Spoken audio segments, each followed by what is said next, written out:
കഥ തുടരുന്നു. പരശുറാം അസ്വസ്ഥനായി മുറിയിൽ 2-3 ചാൽ നടന്നു. പിന്നെ ഒരു സിഗരറ്റിന് തീ കൊളുത്തി. തുടർന്ന് ദേവനായകത്തിനെ വിളിച്ച് വിവരം നൽകി. അല്പനേരത്തേക്ക് ദേവനായകത്തിൻ്റെ ശബ്ദം ഒന്നും കേട്ടില്ല. അയാളും ആകെ ഞെട്ടിപ്പോയിരിക്കുമെന്ന് പരശുറാം ഊഹിച്ചു. ദേവനായകം, പരശുറാം വിളിച്ചു. സാർ, എന്നാലും എനിക്കങ്ങോട്ട് ഇതൊന്നും വിശ്വസിക്കാൻ കഴിയുന്നില്ല. ഇനി എന്തു ചെയ്യും സാർ? തൽക്കാലം ഒന്നും ചെയ്യണ്ട. പരശുറാം പകുതിയെറിഞ്ഞ സിഗരറ്റ് ആഷയിൽ കുത്തിത്തിരികെ. Kaliyan is no more. അയാളെ നമുക്കറിയില്ല. ഇനി മൃതദേഹം മുന്നിൽ കണ്ടാൽ പോലും നിങ്ങൾക്ക് മനസ്സിലാവുന്നുണ്ടോ? Yes sir. സാർ ആദിയെ വിളിച്ചോ? ഇല്ല. ഈ ഫോട്ടോ ഞാൻ കണ്ടതായി പോലും ഭാവിക്കുന്നില്ല. ആദി എഴുന്നേറ്റപ്പോൾ 10 മണിയായി. വെളുപ്പം കാലത്ത് വന്ന് കിടന്നതിനാൽ നേരം വെളുത്തത് അറിഞ്ഞതുപോലുമില്ല.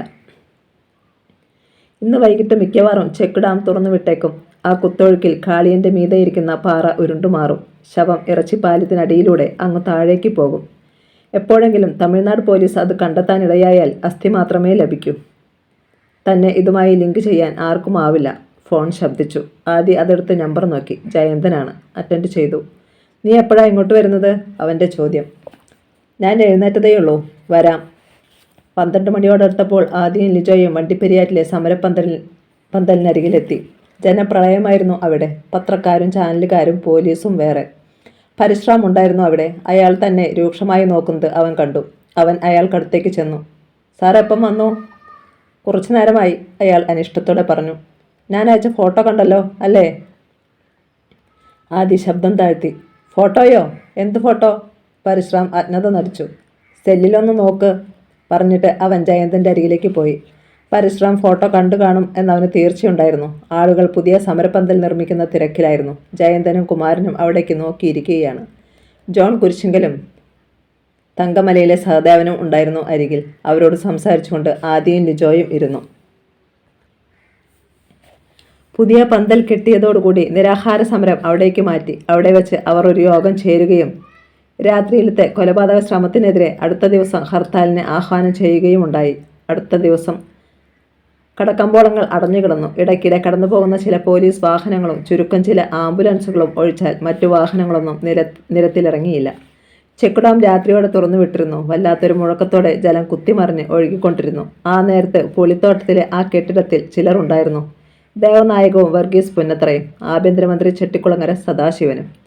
2 ദിവസം മുമ്പ് കുമളിയിലെത്തിയ സദാശിവൻ മടങ്ങിപ്പോയിരുന്നില്ല. പരശുറാമിന് പോലും ഇക്കാര്യം അറിയുമായിരുന്നില്ല. കുമളിയിൽ നിന്ന് മുങ്ങിയ അയാൾ നേരെ പോയത് തേനിയിലേക്കായിരുന്നു. തേനിക്കും കമ്പത്തിനും ഇടയിൽ നിന്ന് 60 കിലോമീറ്ററോളം അകത്തേക്ക് പോയി കഴിഞ്ഞാൽ ഏക്കറുകളോളം പരന്നു കിടക്കുന്ന ഒരു വാഴത്തോട്ടമുണ്ട് സദാശിവൻ്റെ ഉടമസ്ഥതയിൽ. ഒരു നാൾ അവിടെ തങ്ങിയിട്ട് ഇന്ന് രാവിലെയാണ് സദാശിവൻ പുളിത്തോട്ടത്തിലെ കെട്ടിടത്തിലെത്തിയത്. അതും ഒരു പഴയ ജീപ്പിൽ. മന്ത്രിയാണെന്ന് ആരും പറയാത്ത രീതിയിൽ പാൻറ്റും ഷർട്ടുമായിരുന്നു അയാളുടെ വേഷം. ജയന്തനെ ഇല്ലാതാക്കാൻ താനിനി ഏതു വീരശൂര പരാക്രമിയെയാ ദേവനായകം കൊണ്ടുവരാൻ പോകുന്നത്? പുച്ഛത്തോടെ സദാശിവൻ ദേവനായകത്തെ നോക്കി.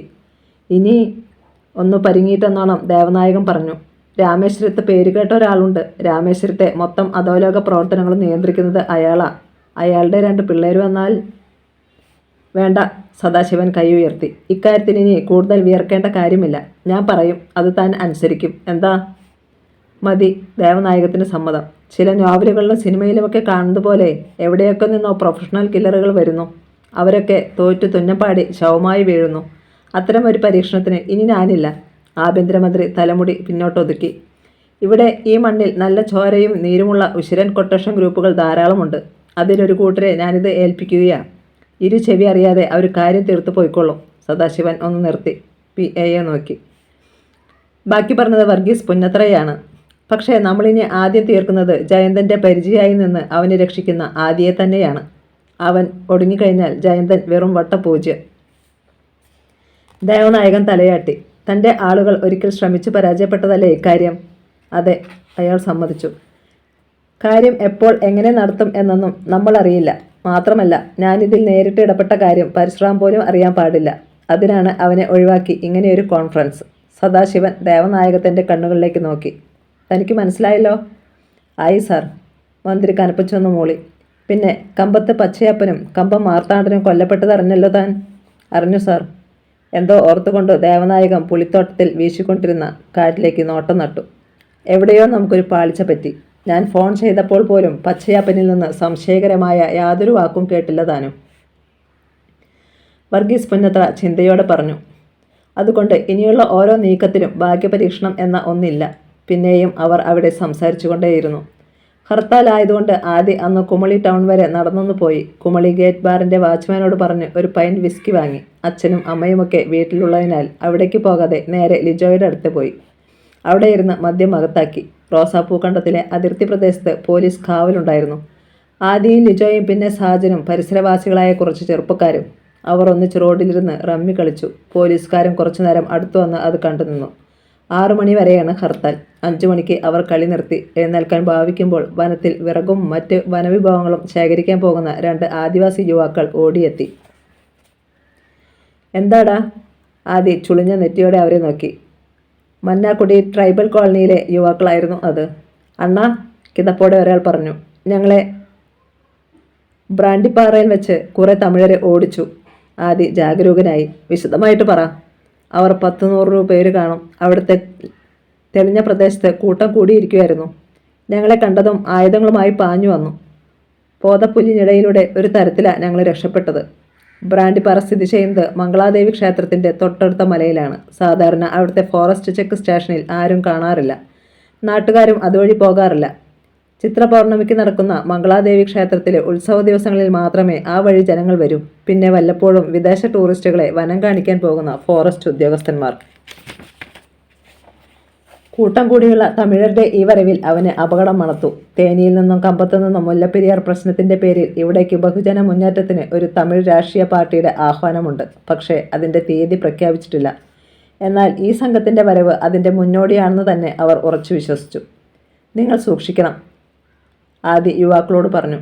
മാത്രമല്ല നമ്മുടെ ആളുകളോട് അവരെ നിരീക്ഷിക്കാനുള്ള ഏർപ്പാടും ചെയ്യണം. നാളെ ഞങ്ങളും വരുന്നുണ്ട് അവിടേക്ക്. ശരിയണ്ണ. യുവാക്കൾ പോയി. ആദി ലിജോയ്ക്ക് നേരെ തിരിഞ്ഞു. ഇവിടെ നമ്മളും കരുതിയിരിക്കണം ലിജോ. തമിഴർക്കെതിരെ വണ്ടിപ്പെരിയാറിൽ ആരോ ബോധപൂർവ്വ ആക്രമണം അഴിച്ചുവിട്ടതാ. തമിഴ്നാടിനെ പ്രകോപിപ്പിക്കാൻ പണ്ട് പലപ്പോഴും സംഭവിച്ചതുപോലെ അവിടെ നിന്നൊരു ആക്രമണം ഉണ്ടായാൽ അത് ആദ്യം ബാധിക്കുന്നത് നിങ്ങളെ തന്നെയാ, ഈ റോസാപ്പൂക്കണ്ടം നിവാസികളെ. ആദി തുടർന്നു. വണ്ടിപ്പെരിയാറ്റിൽ സംഘർഷണാവസ്ഥ സൃഷ്ടിച്ചവർക്ക് ഇങ്ങനെയും ഒരു ലക്ഷ്യമുണ്ടാവും. തമിഴർ ഇവിടെ കയറി ആക്രമിച്ചാൽ അക്കൂട്ടത്തിൽ നമ്മുടെ ശല്യവും ചിലപ്പോൾ ഇല്ലാതായാലോ. അവൻ പറയുന്ന ഓരോ കാര്യവും ശരിയാണെന്ന് തോന്നി ലിജോയ്ക്കും സാജനും. ബസ് സ്റ്റാൻഡിൽ കാണാം, അവരോട് പറഞ്ഞിട്ട് ആദി വീട്ടിലേക്ക് പോയി. അവനെ കാത്തിരിക്കുകയായിരുന്നു ശേഖരൻ. ആദി മുറിയിൽ കയറി വേഷം മാറുമ്പോൾ ശേഖരൻ അങ്ങോട്ട് വന്നു. ആദി, അയാൾ വിളിച്ചു. അവൻ തിരിഞ്ഞു നോക്കി. അച്ഛൻ്റെ മുഖം ഗൗരവപൂർണ്ണമാണെന്ന് അവൻ കണ്ടു. എന്താ അച്ഛാ? ഇനി ഞങ്ങളിവിടെ നിൽക്കുന്നില്ല, തിരിച്ചു തോവാളയ്ക്ക് തന്നെ പോവുകയാ. സുഗന്ധിയുടെയും തീരുമാനം അത് തന്നെയാ. ആദിയുടെ കണ്ണുകൾ ഇടുങ്ങി. ഇനിയും അങ്ങോട്ട് ചെന്നാലത്തെ അവസ്ഥയെക്കുറിച്ച് അച്ഛനോട് ഞാൻ പറയേണ്ട കാര്യമുണ്ടോ? ശേഖരൻ മിണ്ടിയില്ല. അവൻ തുടർന്നു. അതല്ല, ഇവിടുന്ന് പോകണമെന്നാണ് നിങ്ങളുടെ തീരുമാനമെങ്കിൽ അതിൻ്റെ കാരണം വ്യക്തമാക്കണം. 1, അച്ഛൻ ആരെയാണ് ഭയപ്പെടുന്നത്? എന്തിന്? 2, പണ്ട് ആരോടും ഒന്നും പറയാതെ അവിടെ പോയി താമസിച്ചത് എന്തിന്? വല്ലാതെ ഉയർന്നു പൊങ്ങിയിരുന്നു ആദിയുടെ ശബ്ദം. അത് കേട്ട് മാതിരി മുത്തശ്ശിയും സുഗന്ധിയും ഭദ്രയും അങ്ങോട്ട് വന്നു. ഈ പേടിത്തോറിന് ഇവിടെ ഉറങ്ങാൻ പോലും പറ്റുന്നില്ലെന്നാടാ പറയുന്നത്, മുത്തശ്ശി അറിയിച്ചു. എന്താ കാര്യം എന്ന് ചോദിച്ചു. മിണ്ടുന്നില്ല. ഭദ്ര ഇവിടെ നിന്നോട്ടെ, എന്നാലും ഞങ്ങൾക്ക് പോകണം. സുഗന്ധിയും ഉറച്ച മട്ടാണ്. പറ്റത്തില്ല, ആദി തീർത്തു പറഞ്ഞു. മോനെ, പെട്ടെന്ന് സുഗന്ധിയുടെ കണ്ണുകൾ നിറഞ്ഞു. എല്ലാവരുടെയും നന്മയ്ക്ക് വേണ്ടിയാ ഞങ്ങളീ പറയുന്നത്. സുഗന്ധി, പെട്ടെന്ന് ശേഖരൻ വിളിച്ചു. അമ്മ എന്തെങ്കിലും വിട്ടു പറഞ്ഞു പോകുമെന്ന് അച്ഛൻ ഭയപ്പെടുന്നത് പോലെ ആദിക്ക് തോന്നി. സുഗന്ധി പെട്ടെന്ന് നിശബ്ദയായി. ആദിക്ക് ദേഷ്യം വന്നു. ഇക്കാര്യങ്ങൾ സംസാരിക്കുമ്പോൾ മാത്രം എന്താ അച്ഛൻ ഒഴിഞ്ഞു മാറുന്നത്? എല്ലാവർക്കും ദോഷം വരത്തക്ക എന്തു കാര്യമാണ് ഇവിടെ ഉണ്ടായിട്ടുള്ളത്? ഇന്ന് അച്ഛനത് പറഞ്ഞേ പറ്റൂ. മരിക്കേണ്ട എന്തെങ്കിലും കാര്യമാണെങ്കിൽ നമുക്ക് ഒന്നിച്ചങ്ങ് മരിക്കാം അച്ഛാ. ആദി ശേഖരൻ്റെ അടുത്തേക്ക് നീങ്ങി. പറ അച്ഛാ. ശേഖരൻ്റെ മുഖം വലിഞ്ഞു മുറുകിയത് പെട്ടെന്നാണ്. അവൻ അത് ശ്രദ്ധിച്ചില്ല. അച്ഛനും അമ്മയും ഇവിടെ വന്നത് മറ്റാരും അറിയരുത് എന്നൊരു ആഗ്രഹം അച്ഛനുണ്ടായിരുന്നല്ലോ. ഇന്ന് ഞാൻ എല്ലാവരോടും അത് പറയാൻ പോവുകയാണ്. എന്താണ് ഉണ്ടാകുന്നതെന്ന് എനിക്കറിയണം. ആദി, അലർച്ച പോലെയായിരുന്നു ശേഖരൻ്റെ ശബ്ദം. ഇവൻ്റെ അണ്ണാക്കിൽ ഇങ്ങനെയൊരു നാക്കുണ്ടായിരുന്നോ? മാതിരി പിറുപിറുത്തു. വേണ്ടെന്ന് വെച്ചാൽ നീ സമ്മതിക്കത്തില്ല അല്ലേടാ? ശേഖരൻ ചീറി. ഒപ്പം കൈവീശി അടിയായിരുന്നു മകൻ്റെ കരണത്ത്. ഒരു നിമിഷം ആദി മരവിച്ച് നിന്ന് പോയി. അച്ഛൻ ആദ്യമായി തല്ലുകയാണ്. ഒരു കൂട്ടുകാരൻ്റെ ഒപ്പം എന്നതുപോലെയാണ് അച്ഛൻ്റെ ഒപ്പം നാട്ടിലും കാട്ടിലും താൻ പോയിട്ടുള്ളത്. ആ അച്ഛൻ ഇന്ന് തന്നെ ഈ കാര്യത്തിന് തല്ലണമെന്നുണ്ടെങ്കിൽ താൻ കരുതുന്നതിനേക്കാളും വലിയ എന്തോ ഒന്നുണ്ട്. ശേഖരന്റെ നെഞ്ചിടം വല്ലാതെ ഉയർന്നു താണു. വികാരവിക്ഷോഭങ്ങൾ അടക്കുവാൻ അയാൾ പാടുപെടുകയാണ്. അപ്രതീക്ഷിതമായ ഈ സംഭവത്തിൽ മാദ്രിയും സുഗന്ധിയും ഭദ്രയുമെല്ലാം തരിച്ചു നിന്നുപോയി. ആദിക്ക് പക്ഷേ വാശിയേറി. എങ്കിൽ അച്ഛൻ നോക്കിക്കോ, ഇതിന്റെ കാരണം എന്തെന്നറിയാതെ ഞാനിനി ഈ വീട്ടിൽ കാലുകുത്തത്തില്ല. അച്ഛനെയും അമ്മയെയും ഒരിടത്തേക്കും വിടത്തുമില്ല. ആരെയും ശ്രദ്ധിക്കാതെ അവൻ വീണ്ടും ഷർട്ട് എടുത്തിട്ടു കൊടുങ്കാറ്റ് പോലെ പുറത്തേക്ക് പോയി. രാത്രി 9 മണി. കുമളി ഗേറ്റ് ബാർ വൈകിട്ട് 6 മണിക്ക് തുറന്നപ്പോൾ മുതൽ തുടങ്ങിയ മദ്യപാനമായിരുന്നു ആദിശങ്കരൻ. ലിജോയും സാജനും ജയന്തനുമൊക്കെ പലവട്ടം വിളിച്ചെങ്കിലും അവൻ ഫോൺ എടുത്തില്ല. അവസാനം അതെടുത്ത് സ്വിച്ച് ഓഫ് ചെയ്തു. തലയ്ക്ക് ഒട്ടും വെളിവില്ലാത്ത അവസ്ഥയിലാണ് ആദി ഇറങ്ങിയത്. അച്ഛൻ തല്ലിയതിൻ്റെ സങ്കടം മാറുന്നില്ല. റോഡിലിറങ്ങി നിന്ന് അവൻ ചിന്തിച്ചു, എങ്ങോട്ട് പോകണം? ഇനി ഏതായാലും വീട്ടിലേക്കില്ല. നേരെ ടൗണിലേക്ക് നടന്നു. Bus stand വിജനമായിരുന്നു. 6 മണിവരെ ഹർത്താൽ ആയിരുന്നതിനാൽ കടകൾ തുറന്നിട്ടില്ല. ദിക്കറിയാത്തതുപോലെ അവൻ സ്റ്റാൻഡിൽ നിന്നു. അടുത്ത നിമിഷം പാഞ്ഞു വന്ന ഒരു ജീപ്പ് അവൻ്റെ അരികിൽ ബ്രേക്കിട്ടു. ആരാടാ? ആദി തിരിഞ്ഞതും ആയുധങ്ങളുടെ കിലുക്കം കേട്ടു. ആരൊക്കെയോ ജീപ്പിൽ നിന്ന് കുതിച്ചിറങ്ങി. എടാ! ബാക്കി പറയും മുമ്പ് ഇടതു തോളിൽ വെട്ടേറ്റു. പിന്നെയും വായുവിൽ ആയുധങ്ങൾ പുളഞ്ഞു. ഒരലർച്ചയോടെ അവൻ തറയിൽ വീണു പിടഞ്ഞു. മാനത്ത് മഴക്കാർ ഉരുണ്ടുകൂടി. ഭൂമിയെ ഛിന്ന ഭിന്നമാക്കുന്നതുപോലെ ഒരു വെള്ളിടി വെട്ടി. അതിനൊപ്പം ചരൽ വാരി എറിയുന്നതുപോലെ മഴത്തുള്ളികൾ പതിച്ചു തുടങ്ങി. അനുനിമിഷം അതിന് ശക്തി കൂടി വന്നു. പ്രകൃതിക്ക് കലി തുള്ളിയതുപോലെ കാറ്റും വട്ടം ചുറ്റി വീശി. ഇവനിത് എവിടെ പോയി കിടക്കുക? മാദ്രി മുത്തശ്ശി മഴയിലേക്ക് നോക്കിക്കൊണ്ട് വാതിൽക്ക് തന്നെ ഒരു കസേരയിലിരിക്കുകയായിരുന്നു. മരണ വീട് പോലെ മൂകമായിരുന്നു അവിടം. ശേഖരനാണെങ്കിൽ ഒന്നും മിണ്ടാതെ മുന്നിൽ ഒരേ കിടപ്പ്. സുഗന്ധി ശബ്ദം പുറത്ത് കേൾപ്പിക്കാതെ കരഞ്ഞുകൊണ്ടിരുന്നു. ഫോൺ ഇപ്പോഴും സ്വിച്ച് ഓഫ്. മുത്തശ്ശി. ഭദ്ര മുത്തശ്ശിയുടെ അടുത്ത് വന്നിരുന്നു. മുത്തശ്ശിയിൽ ആകെ ഒരു ആപത്ശങ്ക വളർന്നിരുന്നു. കരിത്തുള്ളിയാണ് ചെറുമകൻ പോയിരിക്കുന്നത്. ശേഖരന്റെ പെരുമാറ്റം അവനെ വല്ലാതെ സങ്കടപ്പെടുത്തിയിട്ടുണ്ട്. മോളെ. അവർ ഭദ്രയ്ക്ക് നേരെ തിരിഞ്ഞു. നിനക്ക് ആ ലിജോയുടെ നമ്പർ അറിയാമെങ്കിൽ ഒന്ന് വിളിച്ച് തിരക്കിക്കേ. ഭദ്ര സെൽഫോണിൽ ലിജോയുടെ നമ്പർ തെരഞ്ഞു. കണ്ടെത്തി അതിലേക്ക് വിളിച്ചു. ഞാനാ ഭദ്ര, അവൾ പറഞ്ഞു. അവൻ എന്ത് ചെയ്യാതി? ഫോൺ ഓഫ് ചെയ്തു വെച്ച് അവൻ എന്തെടുക്കുക? ലിജോയുടെ ശബ്ദം മഴയുടെ ഒച്ചയ്ക്കിടയിൽ ഇടവിട്ട് അവൾ കേട്ടു. ഏട്ടൻ ഇവിടെ ഇല്ല, വൈകിട്ട് പോയതാ, ഇനി വരത്തില്ലെന്നും പറഞ്ഞ്. അവൾ വീട്ടിലുണ്ടായ സംഭവം അവനോട് ചുരുക്കി പറഞ്ഞു. അല്പനേരത്തേക്ക് ലിജോയുടെ ശബ്ദമൊന്നും കേട്ടില്ല. ഇത്തിരി കഴിഞ്ഞ് അവൻ പറഞ്ഞു, ഞാനൊന്ന് അന്വേഷിച്ചു നോക്കാം. സമയം കടന്നുപോയി. മണി 10:30 മഴയ്ക്ക് യാതൊരു ശമനവുമില്ല. റോഡിൽ വണ്ടി വന്നു നിന്നപ്പോൾ മാദ്രിയും ഭദ്രയും ആകാംക്ഷയോടെ അങ്ങോട്ട് നോക്കി. മഴയിലൂടെ ലിജോ ഓടി വാതിൽക്കിലേക്ക് വന്നു. അവൻ വന്നോ? ഇല്ല. ചേടാ, ഇവനിത് എവിടെ പോയി? ലിജോ അസ്വസ്ഥനായി. എൻ്റെ മോൻ. സുഗന്ധി ഒന്ന് തേങ്ങി. മാദ്രിക്ക് അരിശമായി. നീയും നിന്റെ ഭർത്താവുമാടി എല്ലാത്തിനും കാരണക്കാര്. നിങ്ങൾ മനസ്സിൽ കൊണ്ടു നടക്കുന്ന ആ രഹസ്യമങ്ങ് തുറന്നു പറഞ്ഞാൽ പോരായിരുന്നോ? ആരും ഇങ്ങനെ ബഹളം വയ്ക്കേണ്ട കാര്യമൊന്നുമില്ല. അല്ലേലും നേരത്തിനും കാലത്തിനും വീട്ടിൽ വരുന്നവനല്ലല്ലോ ആദി. ഇന്നലെ തന്നെ അവൻ വന്നത് എപ്പോഴാ? അകത്തു നിന്ന് ശേഖരന്റെ ചോദ്യം കേട്ടു. എപ്പോഴും ഒട്ടും അയഞ്ഞിരുന്നില്ല. ഭദ്രയുടെ കണ്ണുകൾ നിറഞ്ഞു തുളുമ്പി നിൽക്കുന്നത് ലിജോ കണ്ടു. ഞാൻ ഒന്നുകൂടി തിരക്കാം, ആരോടൊന്നില്ലാതെ പറഞ്ഞിട്ട് ലിജോ മടങ്ങി. വെള്ളിനാരുകൾ പോലെ പെയ്തിറങ്ങുന്ന മഴയിലൂടെ സാജൻ ജീപ്പ് തിരിച്ചുവിട്ടു. കുമളി ഗേറ്റ് ബാറിനടുത്തെത്തിയപ്പോൾ ലിജോ പറഞ്ഞു, സാജ ഒന്ന് നിർത്തിക്കേ. ബാർ അടച്ചു കഴിഞ്ഞിരുന്നു.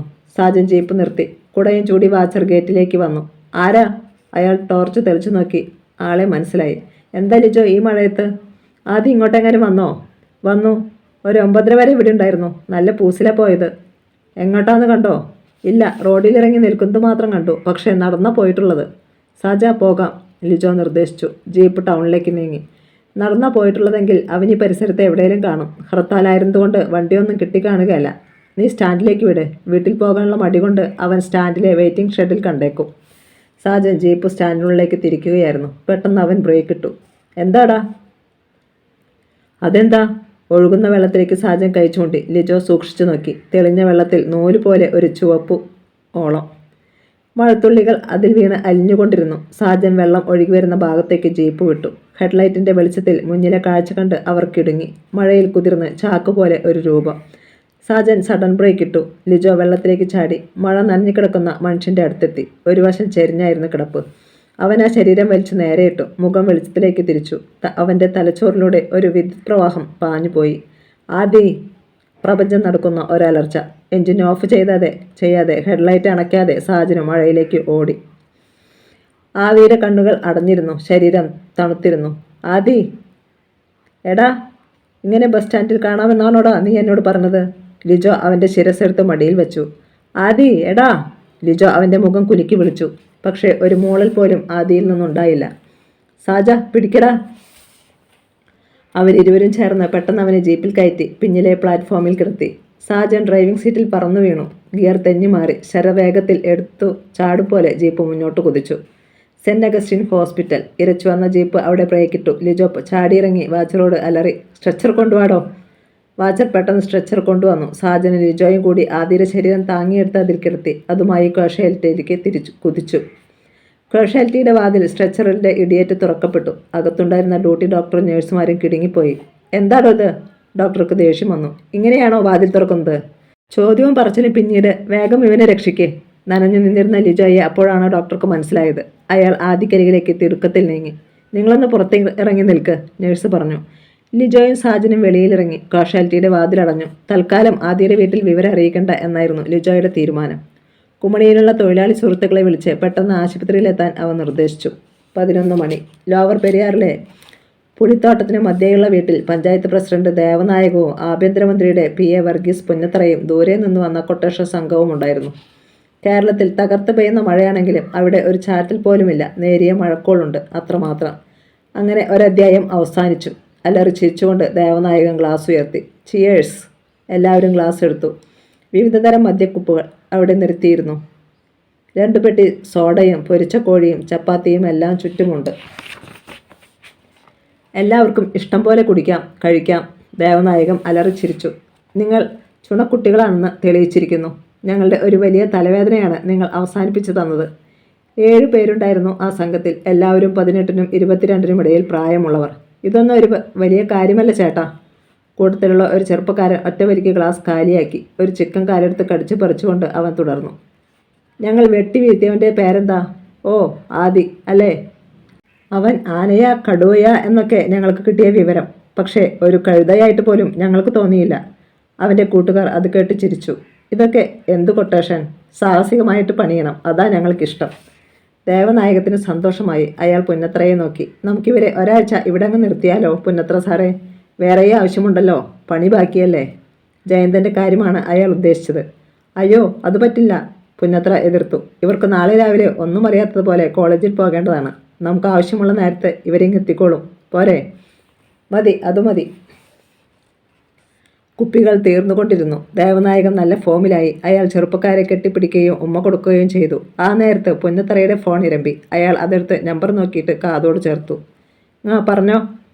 അപ്പുറത്ത് നിന്ന് 1/2 മിനിറ്റ് നേരത്തെ സംസാരം. ഫോൺ കട്ട് ചെയ്ത പുന്നത്തറയുടെ മുഖത്തെ സന്തോഷം മാഞ്ഞു. എന്തു പറ്റി സാറേ? ദേവനായകൻ നെറ്റിച്ചുളിച്ചു. അയാളുടെ ചോദ്യം കേട്ട് കൊട്ടേഷൻ സംഘം പെട്ടെന്ന് നിശബ്ദരായി. ആദിയുടെ ശരീരം ലിജോയും മറ്റും കണ്ടെത്തി. എന്നിട്ട്? പ്രത്യേകിച്ചൊന്നുമില്ല. അവരവനെ ഹോസ്പിറ്റലിൽ കൊണ്ടുപോയി. കുമളിയിലെ തൊഴിലാളികൾ അങ്ങോട്ട് പോയിക്കൊണ്ടിരിക്കുകയാ. അവൻ ചത്തില്ലേ? ചത്തു കാണും, പക്ഷേ വിവരം പുറത്തു വിട്ടിട്ടില്ല. എൻ്റെയാൾ ഹോസ്പിറ്റലിൻ്റെ പരിസരത്ത് തന്നെയുണ്ട്. അയാൾ ചിന്താമഗ്നനായി.